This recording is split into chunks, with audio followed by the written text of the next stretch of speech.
Welcome to Arogyavardhini hospital.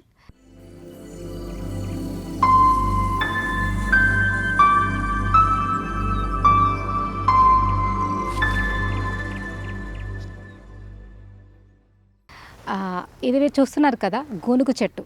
నార్మల్గా మన హాస్పిటల్లో మనము 1 ఎకరం దాంట్లో హాస్పిటల్ చేసిన తర్వాత ఈ ప్లేస్ అంతా ఖాళీగా వదిలాం. ఎందుకంటే ఎన్నో రకాల ఔషధ గుణాలు ఉన్నటువంటి మొక్కలు మనకి గడ్డి మొక్కల్లాగానే పెరుగుతాయి. ఈ మధ్య కాలంలో కలుపు మందు ఏదైతే ఉందో ఈ గడ్డి పోవడానికి అది చల్లడం వల్ల ఎన్నో రకాల అమృతతుల్య మూలికలు కూడా మనం లాస్ అవుతున్నాం. అయితే అలాంటి అమృతతుల్యమైనటువంటి ఒక హర్బ్ ఇది గూనుగంట.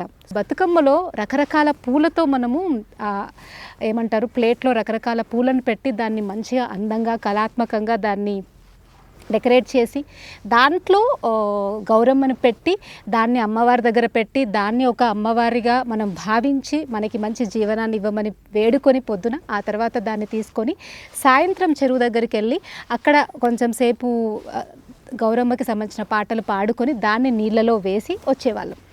సో దీంట్లో చాలా ఏమంటారు, మనకి తెలియని ఇన్బిల్ట్ ఒక సీక్రెట్ ఉంది. ఏంటి అని అంటే ఇందులో మనం రకరకాల పూలు పెడతాం. ఆ పూలు ఏవంటే ఆ పిచ్చి పూలు కాదు, తంగేడు పూలు మెయిన్గా పెడతాము. తర్వాత ఈ గూనుగు పూలు అనేవి చాలా ఎక్కువగా పెడుతూ ఉంటాం.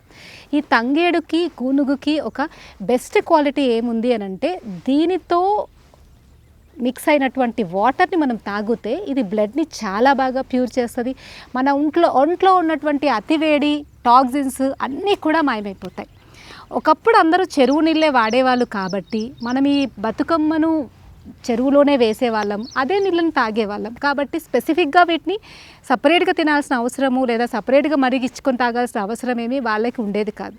కానీ మనం ఇప్పుడు అలా చేయట్లేదు. కాబట్టి మనకి దొరికినంత వరకు ఆ బతుకమ్మలో వాడే అటువంటి తంగేడు పువ్వుని మరిగించుకొని తాగడము ఒకటి, ఈ గూనుగు పువ్వుని కూరలాగా, పువ్వు కాదు ఈ ఆకులని, సో ఈ గూనుగు ఆకులు ఉన్నాయి కదా, ఈ లేత ఆకులని మీరు కూరలాగా వండుకొని తింటే బ్లడ్కి రిలేటెడ్ సంబంధించినటువంటి చాలా రకాల ప్రాబ్లమ్స్, స్కిన్ ప్రాబ్లమ్స్ కావచ్చు, లేకపోతే యూరినరీ ప్రాబ్లమ్స్ కావచ్చు, కొన్ని రకాల హార్మోన్ ప్రాబ్లమ్స్ కావచ్చు, రక్తంలో చెడు పెరగడం వల్లనే వస్తాయి. అవి చాలా బాగా తగ్గుతాయి. ఇంకొక బెస్ట్ దీని యొక్క ఉపయోగం ఏంటంటే ఎవరికైతే లేడీస్కి బ్లీడింగ్ ఎక్కువగా అవుతూ ఉంటుందో, వైట్ డిశ్చార్జ్ ఎక్కువగా అవుతూ ఉంటుందో ఈ కూరని నెలలో ఒక 3-4 సార్లు తింటూ ఉన్నట్టయితే ఖచ్చితంగా తగ్గిపోతుంది.